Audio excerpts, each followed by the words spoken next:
Hello everyone, this is Sharath Prasanna Kumar and I'm going to be talking about my project report, the subject pattern recognition.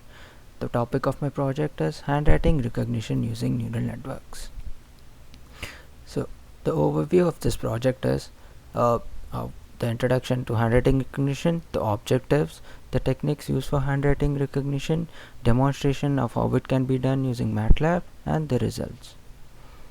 Handwriting recognition. Handwriting recognition is the ability of the computer to receive and interpret intelligible handwritten input from sources such as paper documents, photographs, touchscreen, and other devices. Applications including storing written content digitally to convert digital signature into computer readable data, etc. Handwriting recognition principally entails to optical character recognition. It is performed in the similar ways that the optical character recognition follows. Handwriting recognition also handles formatting, segmentation into characters, and finding the most plausible words. When I say segmentation, it is basically line segmentation where all the lines in the text are segmented and each line is separated, and also in each line the words are separated and in each words the characters are separated. So all this is a part of segmentation in characters. Talking about the objective of this project, the project mainly focuses this presentation focuses to demonstrate on various techniques that are used for performing handwriting recognition, demonstrate the usage of techniques used in this project, emphasize on the challenges faced while performing these tasks, emphasize on limitations of various techniques that are used, talk about further improvements that can be implemented in this project. There are various steps in performing handwriting recognition. First and foremost is the line segmentation. In the line segmentation, and then the character segmentation, pre-processing image to remove noises, and apply suitable techniques to perform handwriting recognition. First and foremost is the line segmentation. Line segmentation is where you are separating the lines in a text. Suppose there are 10 lines in the text. Our firstmost task would be to separate the lines and label them line 1, line 2, line 3, up to line 10. Once you get the 10 different lines, you can perform further processes on each of these lines. Line segmentation involves separating the text line by line. This is crucial because characters of handwritten text need to be isolated before applying recognition techniques. Because we cannot apply the techniques on whole as a text, we have to separate it and get it to an individual character so that we can apply handwritten recognition techniques. In handwritten text, this becomes a challenge when lines are not spaced uniformly or when lines are very close to one another. Suppose the lines are not different people have different style of handwriting. The people write slant handwritings and the lines are not spaced. So all this becomes a challenge in line segmentation. And classical algorithms used for line segmentation include edge detection techniques. Basically, all the edge detection techniques can be modified to perform line segmentations for us. And some of the sophisticated techniques also use fuzzy clustering algorithms, split and merge segmentation based on fuzzy clustering. So, character segmentation. Once the lines are segmented, now we have just one line and the words in it, and we need to separate character by character from these lines. So character segmentation is an operation that seeks to decompose an image of sequence of characters into sub-images of individual symbols. This is necessary because some of the text might be cursive handwritten text, some might have very close characters, some very far. It depends on the individual and the style of his writing. Some of the text might be really small, some of the text might be really huge, and there are various other ways of which a handwriting can be. So it all depends on the individual. Character segmentation is achieved by template matching, extracting and distinguishing the attribute of the character image. Finding the member of given set whose attributes best match to those of input and give the output. So these are the techniques that are used for doing character segmentation, but the scope of this project is not to discuss line segmentation, character segmentation. The scope of his project is basically you have a character and then you realize, you learn, and then you see what character it is, what letter it belongs to. I'm not going to be discussing about line or character segmentation in this project. It's just a part of handwriting recognition. Okay, so talking about the pre-processing techniques that need to be performed on a handwritten text. The first pre-processing techniques that need to be considered is the noise removal technique. And one of the very common noises that can be present these days is the salt and pepper noise. Salt and pepper noise can basically occur in any form. Salt and pepper noise are basically seen in a black and white dots on any image. When you capture a photo, these noises can occur due to disturbances in the environment, due to dust particles in the environment, and due to various other reasons. So, salt and pepper noise. It is a form of noise sometimes seen on images. It presents itself sparsely occurring white and black pixels. Yeah. So, effective noise reduction for this type of noise is median filtering. Median filtering is one of the most commonly used techniques for this kind of a noise. A median filter works by choosing the median of a group of pixels and assigning its values to the neighboring pixels.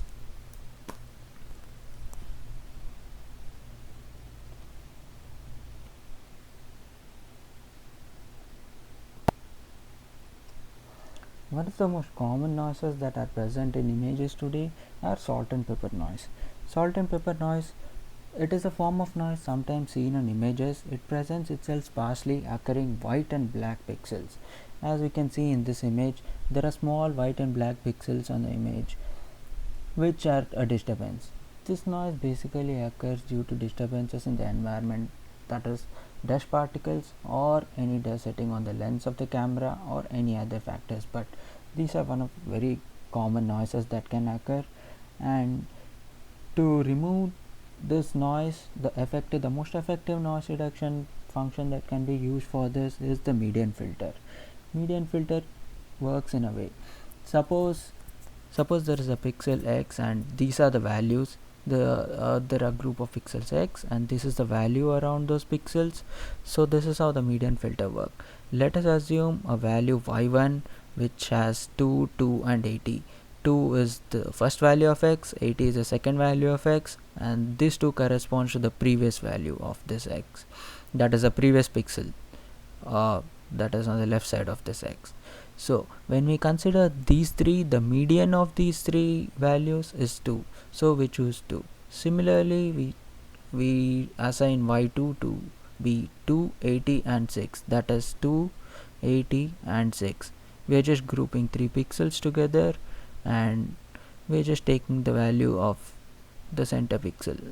Now we are arranging that in an ascending order and we are taking the value of the median of that pixel. Similarly, we are doing for the next 3 images, 80, 6 and 3. 86 and 3 can be arranged as 3, 6 and 80 in ascending order, and the median of that will be 6 again. So for the fourth set we have 6, 6 and suppose the adjacent value of 3 is 3. So when you do a median, we have 3, 3 and 6 and the median of that will be 3.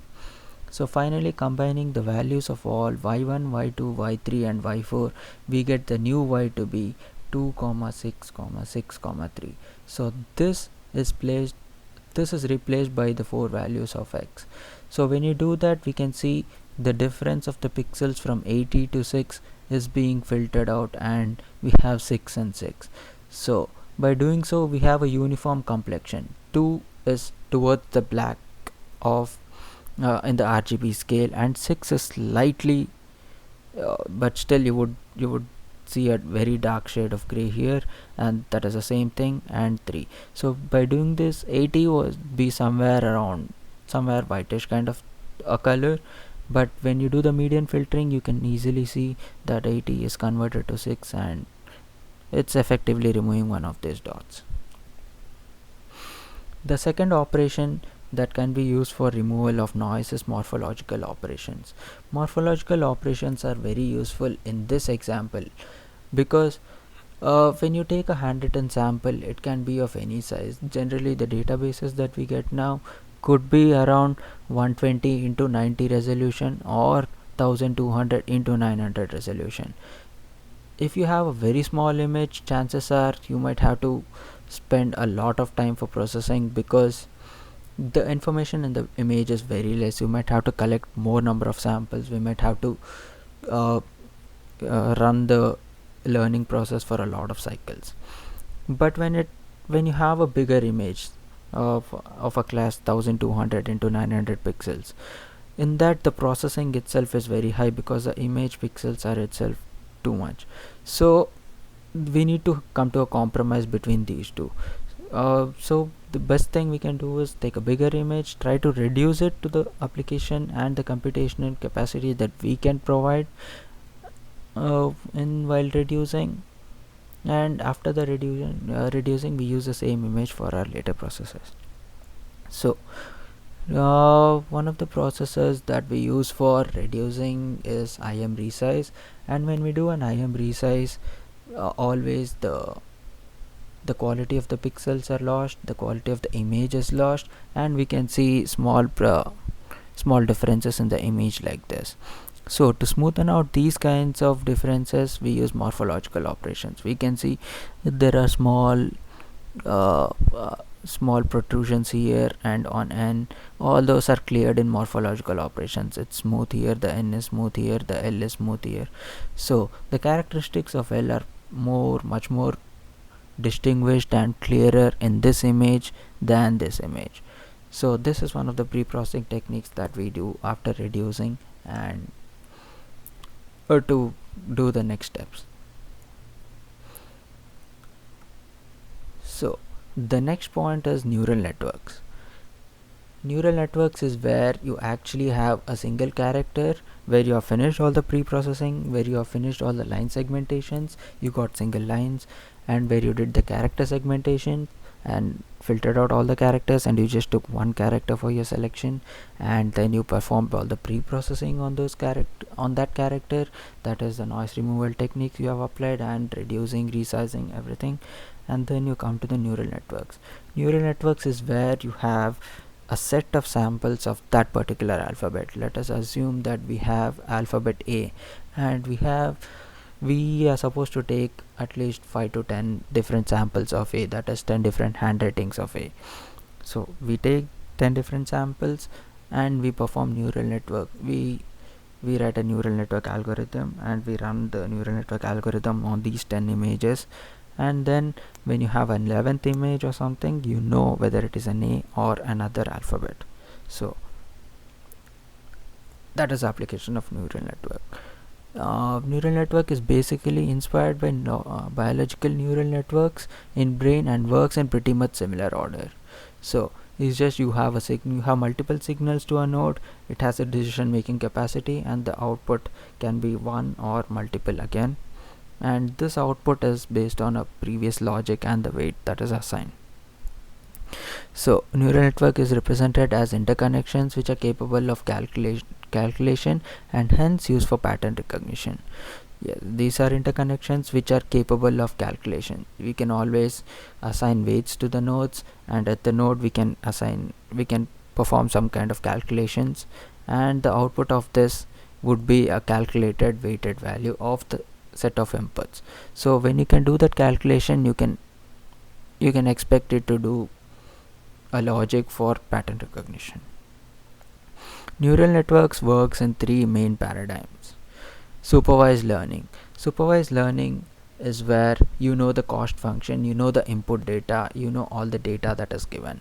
So you are calculating the cost function based on the input data that you are giving. Cost function is basically the difference of the output data and the input data. So it's basically a feedback network. You have the output, then you're taking a part of output and feeding it to the input, and then you're calculating the cost function. So in supervised learning, you know what the input is, you know how you're calculating the cost function. Unsupervised learning. In unsupervised learning, cost function can be a function of input data, need not be dependent. It may or may not be the function of the input data. So and The third one is reinforcement learning. In reinforcement learning, the data generated due to the agent's interaction with environment is given. How your input interacts with the environment is known, but you actually don't know what your input is. You know how it behaves with the environment, you know what is the result of it, you know what are the effects of it. So in reinforcement learning, you can estimate a cost function, but you might not be able to calculate a cost function.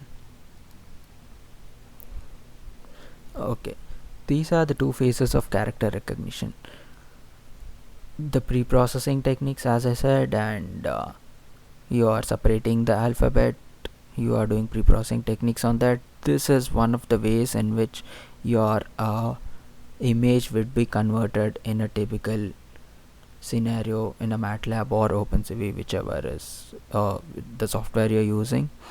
So this is represented in form of grids, and this is in the digitized form, and this is in fact fed to the neural network where all the processing is done. This is basically the input layer, this is the hidden layer, and this is the output layer. The hidden layer could be any number of hidden layers here, and this is the number of hidden layer nodes. The more the number of hidden layers, the more complex the neural network is, and the more computational requirement is necessary for the system that you are using. So it all depends on how you go about balancing how many nodes you need for the hidden layer, how many hidden layers you want, and how the network has to be. This is the basic example of a neural network.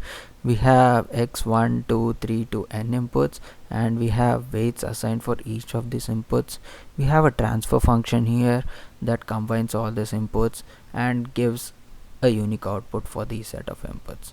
The transfer function could be any kind, that is converting the input function to an output function, and the activation function is something, and the activation function defines the output of a node given an input or a set of inputs. So the next technique that we can use here for character recognition is multi-layered MLP classifiers. So this is one of the this is a kind of classifier that can be used alternative to neural networks. Why we want to use this as an alternative to neural networks is neural networks could get computationally intensive.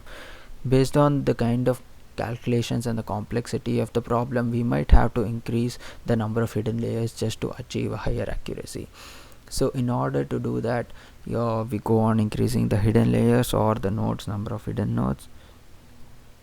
Yeah, this is the layers I'm talking about. These are the number of hidden nodes, and we might want to have another layer like this, another layer like this. Maybe we might have 3 to 4 hidden layers based on the complexity of the problem. Complexity as in, to do a character recognition for all the English alphabets, we have 26 different alphabets, and to do all this 26 different alphabets, our neural network has to be complex. We can have various different sizes, various different styles of handwriting. A simple A could be written in thousands of different styles, and to understand how all these things are working, and to store and to see how this pattern is changing between the various A's, we might want to have a lot of these networks. So this cannot be decided. So this is one of the limitations of neural network, where your network size has to keep increasing. You could be guaranteed of getting good results, or you may not, but the thing is, if you are increasing the size of the network, the calculations are increasing, and once the calculations are increasing, your computation capacity needs to be increased, and you might not be even able to run it on a home PC to just test how it works. So that is where multi-layered classifier comes in. It is a feed-forward neural network. Feed-forward in the sense, you do not have anything that is coming back from the output. You're not using the output to basically control the input over here, which is not the case in neural network. Data is propagated from input to output units in a feed-forward way, but that is, there is no feedback from the output.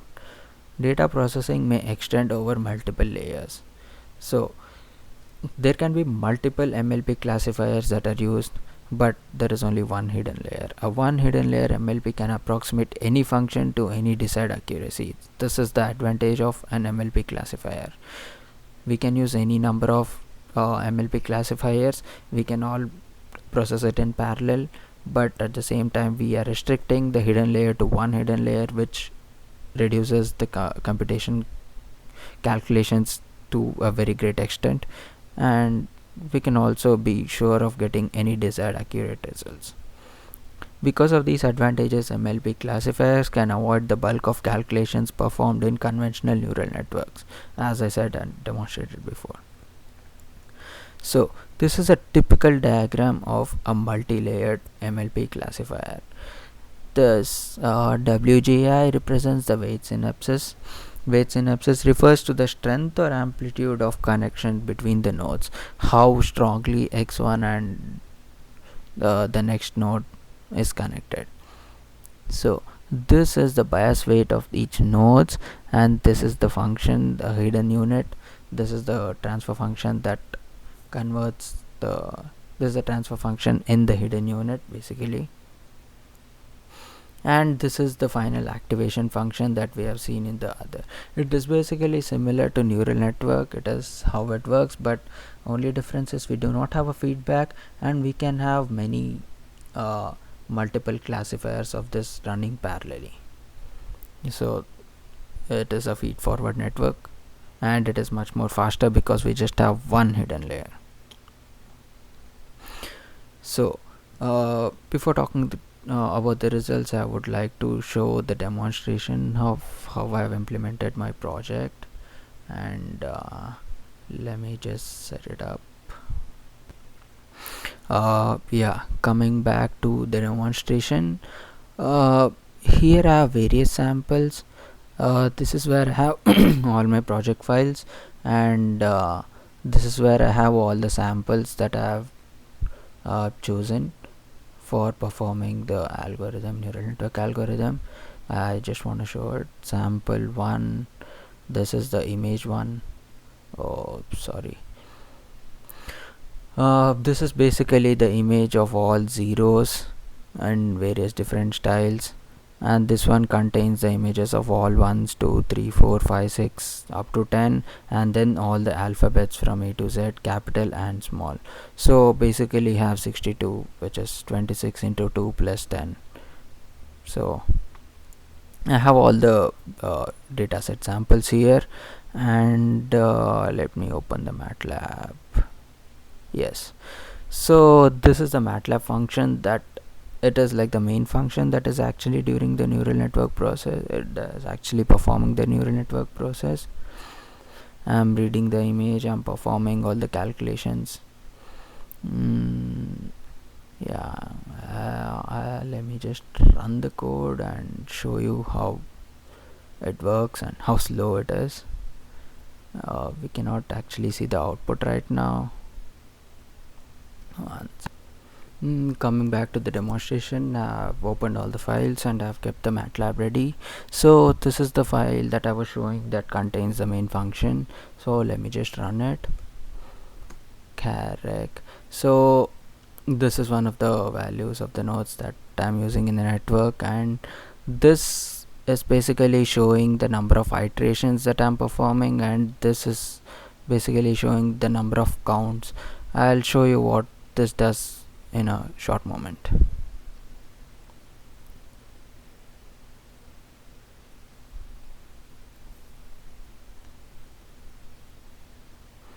Yeah, so basically the number of iterations is how many times you are running the network over and over again. So each time that you are running the network, your weight nodes are updating. So initially you're just setting a random weights. It could be logical or it could be totally random. Sometimes totally random might not lead to a converging effect in a neural network, but yeah, there are certain set of rules that how you need to take it. But most of the neural networks do converge in the end. It just depends. It might just take more number of time or something like that. Yeah, and there are certain set of certain ways of writing a neural network code where you don't even have to give the initial weights, and all that is adjusted by the network itself. So anything would be possible. So iterations, basically I'm setting the number of iterations in this to 5, just to see that it doesn't take too much of time. And what I'm doing with digit max is I'm choosing the number of digits that on which I need to perform the operation, that is the neural networks. So when I say digit max equals to 10, my program takes the first 10 folders from my image files. So first 10 folders include 0, 1, 2 up to 9. So I'm basically doing this only for the numbers 0 to 9. So yeah, that is what digit max is. If I have digit max equals to 62, then it is considering all the folders in the image folder, and it is considering everything 0 to 10, 0 to 9 0 to 9 characters, that is the numbers, and A to Z small letters, A to Z capital letters. Sample max, okay, sorry, yeah. And in sample max, what I'm doing is the sample max here is 7. Suppose each folder each class, that is each class in my samples, that is each digit either 0 or 1, each one of these folders have at least like 15 of the samples. So what I'm doing is I'm choosing 7 as the sample max, that is I will choose 7 images out of those, that is the first 7 images out of those for the training purpose. The rest of the images I'm choosing for testing purpose. So I'm using those first 7 images, and I'm recording the pattern in these things, and I'm creating with that pattern I'm creating a database of how this image could be, and this is all done in the neural network. We really don't have to do anything about it. So the remaining images are used to test. Suppose the 8th image is fed into the input, and the output is checked whether this is matching with the current existing 7, whether the pattern of this 8th image matches the pattern of the first 7 images also. So by doing this, it keeps doing for all the files. I'll show you. I have set 10 for that. Let me just show you.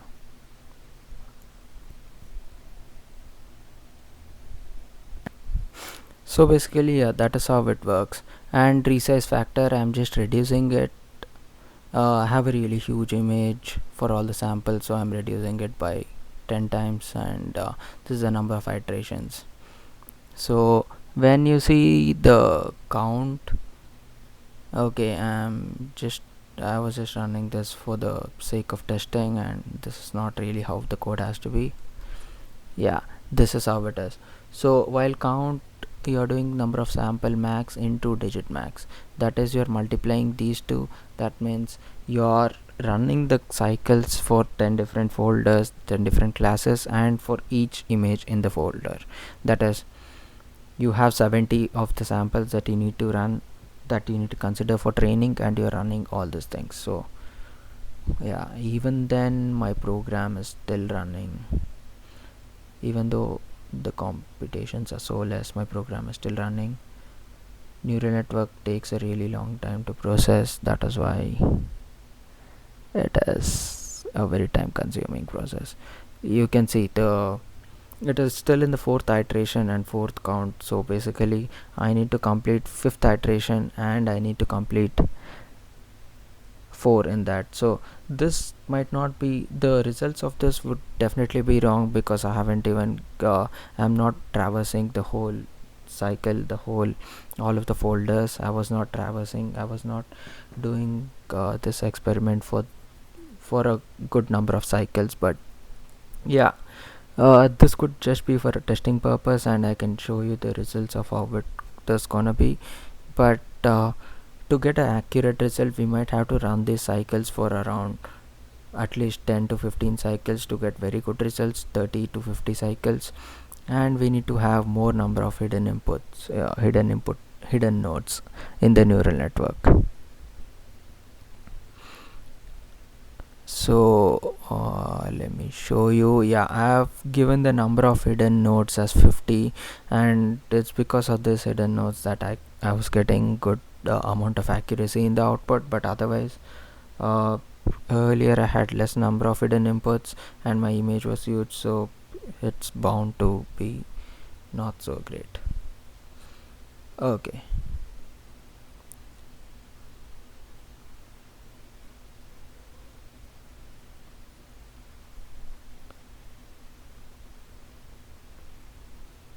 Okay, I think it's almost done.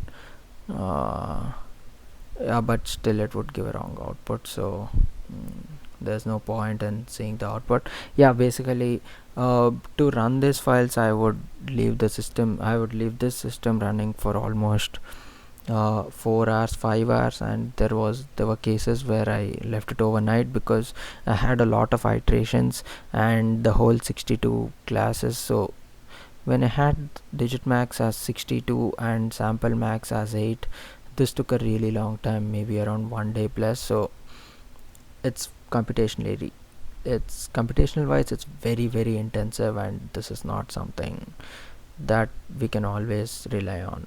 We could rely on it, but computation is too much. So coming back to the results, I cannot demonstrate the whole process on it because very time consuming, so I'm just so these are the results I've just compiled over many days, all these months. Yeah, this is for this is where 4 training images were used. This is the sample max where I've used only 4 characters, that is either 0 to 4, 0 to 3, or ABCD, something like that. And the number of iterations that I've used are being tabulated here, and the number of hidden layers I've used for each one of these iterations, and the kind of efficiency and accuracy that I was finding. So when you see you have more number of iterations and more number of hidden layers, you could expect a good efficiency. But this, yeah, so that is how it was. And this is the result with 6 training images, and this is the result with 8 training images for the same neural network program. We could see the results improving. This is 2024, and we could see how the results are improving. We actually got 100% also. That means all the classes identified their test images to be correct.